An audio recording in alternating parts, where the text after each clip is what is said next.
Hi there, I'm Pete. You're watching Ashton's Cars, and this is the Suzuki SX4. In particular, this is a 2011 model of SX4, which is the SZ5 version. In Suzuki talk, that means this is the top of the range model, and it's got four-wheel drive, as well as 5 doors, cruise control, air conditioning, fancy alloy wheels and some roof rails. It's a cool little car. Now, Suzuki are a manufacturer who know a thing or two about making small, compact cars. They're very good at it, they're always very reliable, and I've always rated them. Now, they also know a thing or two about making small 4x4s as well, because obviously they are the people who make the Suzuki Jimny Jeep. They used to make the Suzuki Vitara, a whole host of 4x4s that they've made over the years. They've combined all of this into one car here. This is a four-wheel drive, 5-door hatchback. It's fairly compact. Think of it as maybe a tiny bit bigger than a Fiesta, but in this case it's got a 2-litre turbo diesel engine, and of course that combined with four-wheel drive means it performs fantastically well. It's got things like cruise control on it as well, a tall 6th gear, and that makes it very good on the motorway. So it really is a bit of a jack of all trades, this car. Really good all-rounder. I've benefited from driving this car for about 150 miles over the last 24 hours, and I thoroughly enjoy driving it. It's got all the tech that I would possibly need in a small hatchback like this. It's even got things like keyless go and keyless entry to it, which is quite unusual in a car this size. And it's got things like rear reversing sensors as well, which you can see on the bumper there. So, a very user-friendly car, quite a spacious car as well for something that isn't much bigger than a Ford Fiesta really.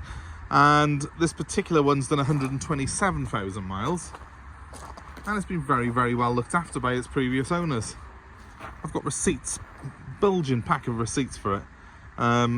It's totaling thousands of pounds where they've spent money on maintaining this car, so it's been kept at top condition regardless of cost. And you know, that's not the most common of things really on a car that now is 13 years old, so it's nice to see an example that has been loved by its previous keeper. Came in through a main dealer where it was part exchanged, and I think it was in the family for some time. I think it was the parents' car, and then that got passed on to the kids, and then finally they've decided to part exchange it now for something newer. But it's still got loads and loads of life left in it, so I'll show you some of the features that it's got, and also, you know, just run you through the condition of this particular car. Overall, it is very, very good. It's a very clean looking car. Tyres are good, alloy wheels are in good condition.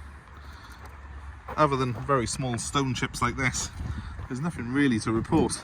Again, same thing by here. Someone's opened the door on it in Tesco's car park, but it hasn't really damaged the car, and it hasn't really affected the overall appeal of it. It looks a very, very clean example. Goodyear tyres on the back as well. That's nice to see, because obviously if they've kept up buying premium tyres on it, you can tell that it's had money spent. I can tell with this one anyway, because it's got, as I say, a bulging folder full of receipts. Little details that you get on these Suzukis which you don't find on other cars. Well, as I say, it has got keyless go in it, which you do get in a lot of cars now, but this is 2011, remember, and quite a small vehicle. Pushing that button there will lock the vehicle. Hang on, I've left the ignition on. If I turn the ignition off and push the button, it'll lock the vehicle. Push it again, and it opens it, just like that. Very, very good. It's also got a switch in here to open the back doors as well, because it just does the one door on the first click. And if I show you in the boot, ignore my trade plates, but they're there for a size reference more than anything. Very deep boot, not an even floor getting in, admittedly. You have got a bit of a step here, but nevertheless, once you are there, a big space. Very tall boot. I think you get a spare wheel on these as well. Look at that. Don't see that in many cars anymore. And a pet monkey. We'll include that free of charge. So, good size boot. What's it like in the back? You sit quite high in the back of this car, but it has got plenty of headroom because it's got a nice tall roof with those roof rails there.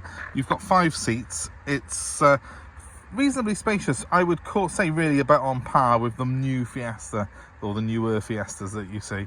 So plenty of room in here for 4 adults, or if you have a family of 5 and one of them's got shorter legs. They'll be fine in the middle. You have got a bit of a transmission tunnel there, but as I say, that's because this is the four-wheel drive version, and that's one of the payoffs of it. But moving on to the front of the car, well, there's loads of space in this, and a huge amount of equipment for what it is as well. Electric windows at the front and rear, and electric mirrors. And when I get in here, I'm greeted by a fairly simple dashboard, but everything makes sense. I've got my temperature control, which is nice and clear by here, stereo controls. I was amazed to see that it had cruise control on it, which is all on the steering wheel. Really a nice thing to have on a car of any type, and especially on a smaller car like this, it's quite a rare thing to have. I have got a smooth 6-speed gearbox, and this is a 135 brake horsepower turbo diesel engine, remember, so I've got plenty of go in it. I'll start it up now. So again, I've got the key in my pocket. It's a little transponder, we've got 2 of them, but if I put the clutch down and turn where the key would be on the car, she starts up. And that does save you having to go searching for your keys, fumbling around in pockets and bags every time you get in the car. It's, so long as you've got it on your person, it will start. So as you can see there, it's done 127,000 miles. Nice even idle. I'll rev it quickly so you can... And while it might be, you know, definitely a diesel, you can hear that from it. It actually, at 70 miles an hour on the motorway, it was a very quiet ride on it. And you don't really feel any difference between this and the 2-wheel drive version of this car. So the SZ5 is quite unusual. As I say, it's got this 4x4 system on it. It's got the bigger 2-litre engine. It is a far cry from the basic SX4, this particular car is. But what you do get in this and any SX4 that you're looking at is really good reliability, really good visibility, because you've got these extra lights here as well, which stop you having a blind spot. And in my opinion, just a very nice package, really, because it does seem a little bit bigger than the Fiesta sort of Corsa crowd, but in reality it's just as easy to park, just as easy to maneuver, and with that Japanese reliability that we so love in these cars. Cup holders, I will point out that we have 2 here, and in the back they are very, very deep door bins in the back of the car, which have got cup holders incorporated into them, so that's a very good thing for a start. The materials in the car, well, it's not a bad little mix, really. I mean, you've got to bear in mind that it's not designed to be a Range Rover rival, this car. It's a very compact 4-wheel drive hatchback, and these materials do feel quite high quality. And certainly I've never ever seen one of these that has had any not working on it. They just seem to sort of go on forever, so they're very, very good in that sense. Certainly a lot more reliable than a Range Rover. Let's step outside and show you the outside again, but quite frankly, if you're looking for something like this one's done 127,000 miles.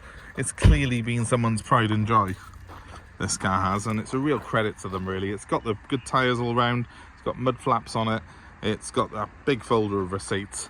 If you're looking for one, pick up the phone, give me a ring.